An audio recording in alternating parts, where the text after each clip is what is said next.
Legalidade e afetos não combinam. Uma reunião de governo não pode ser um almoço de domingo. Uma reunião de governo não pode ser uma ceia de Natal.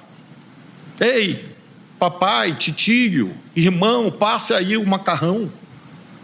Isto é imprescindível, lindo, na família, no jardim, não na praça. Na praça, nós temos que entender, na ágora, no espaço público, das cívitas, nós temos que compreender que é preciso ter coerência nas regras.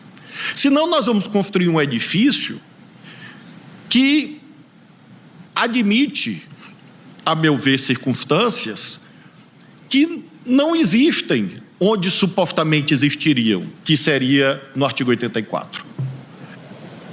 E eu creio, portanto, que diante dessas práticas deletérias, nós temos uma antinomia semântica, eu diria. Princípio da impessoalidade. Qual é a sua negação? A pessoalidade. E o que é mais pessoal do que o vínculo familiar?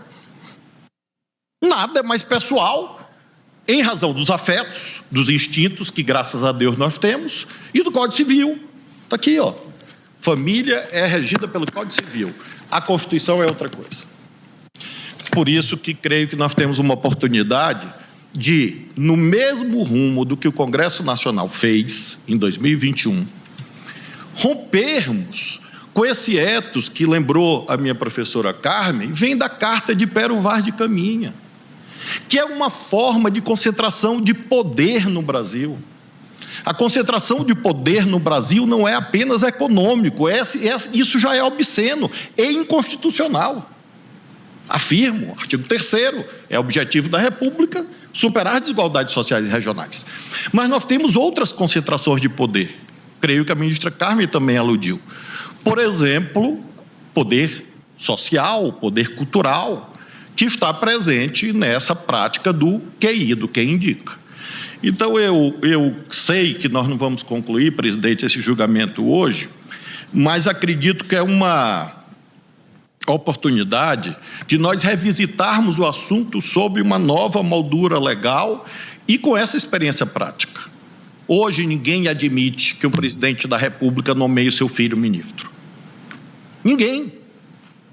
E por isso mesmo, sob o ponto de vista da casuística e sob o ponto de vista constitucional legal, acho que nós devemos caminhar na direção da reafirmação da súmula 13. Eu não estou propondo a revisão da súmula, por isso que eu disse que é o pior cenário, é se eu perder na tese. Se eu perder, aí tem que rever para fechar um pouco a história do cargo político. Mas, na verdade, o que eu proponho é manter a súmula 13, sem exceção. Porque as exceções foram criadas de modo subsequente e eu entendo bem os motivos. Lembremos que nem no setor privado, o ministro Fux, Vossa Excelência, que é um homem vivido, e isso é um elogio, o ministro Zanin, que veio desse segmento, o que a primeira geração de empresários faz quando chega na terceira geração? Eles profissionalizam a gestão, porque senão a empresa acaba. Nem no setor privado funciona. O nepotismo é banido até no setor privado. Nós não conhecemos um banco em que o presidente é o pai e os diretores são os filhos, netos e sobrinhos. Isso só acontece hoje na administração pública. Em canto nenhum mais.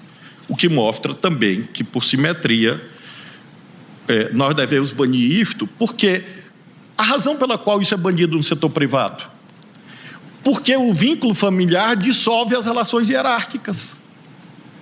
Imaginemos uma relação conjugal. O presidente é o marido e a vice-presidente é a esposa. Eles brigam domingo. No outro dia a empresa não funciona. Ou o presidente ou a vice-presidente resolve propor, identifica que o presidente da empresa está tendo mau desempenho. Ela vai reportar isso ao conselho para destituir o seu marido? Óbvio que não. E vice-versa. Então, eu realmente acredito firmemente, presidente, que nós temos que buscar a igualdade entre os poderes, ou seja, Não acontece mais do legislativo no judiciário que a alta administração seja ocupada por filhos, sobrinhos, irmãos, cônjuges, não acontece. Em razão exatamente de todas essas deliberações, temos que impedir a única situação paradoxal que ainda existe, que é nos entes subnacionais. E aí acontece de tudo. De tudo.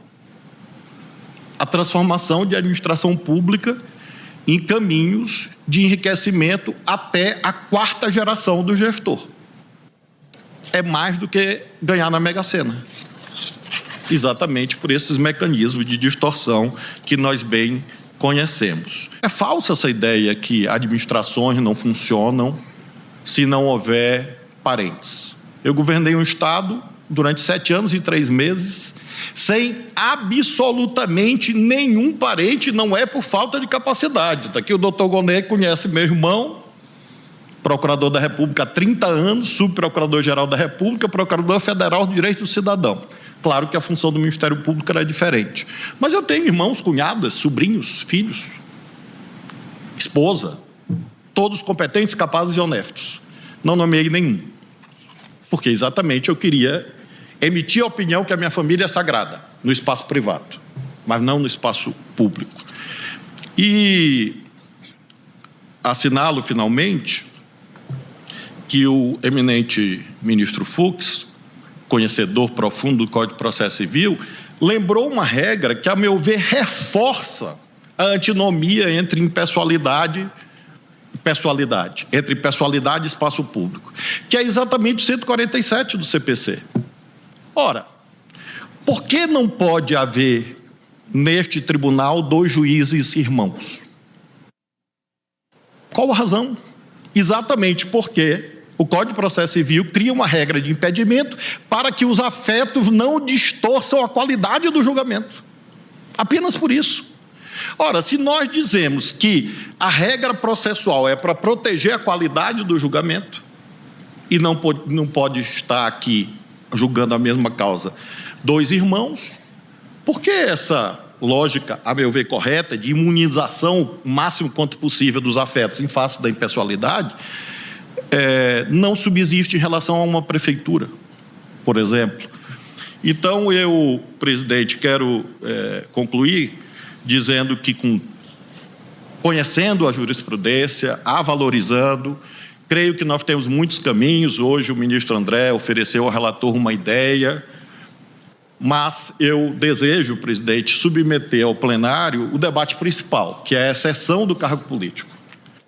E aí, vencido, eventualmente, que espero que não seja, em relação ao cargo político, aí debatemos a tese. Mas acho que nós devemos reafirmar a súmula vinculante 13, sem nenhuma exceção.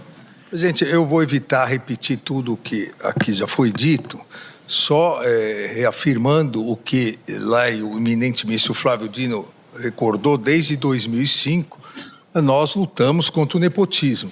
O nepotismo, obviamente, é uma chaga da sociedade, não só em relação à quebra da impessoalidade, a quebra da moralidade, mas também a quebra do princípio da eficiência. Porque, obviamente, aquele que emprega um parente, ele não vai exigir do parente a mesma coisa que exige de um terceiro.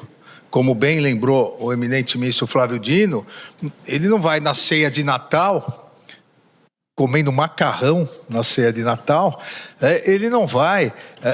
o menu estava estranho, né? Ele não vai... Eu confesso que eu prefiro farinha, farofa. Pode trocar o carboidrato aí. Ele não vai cobrar como cobraria um terceiro. Então, fere diversos princípios, e nós tivemos a possibilidade, eu como conselheiro, o ministro Flávio Dino era secretário-geral do CNJ, de editar essa resolução do CNJ em relação ao próprio judiciário.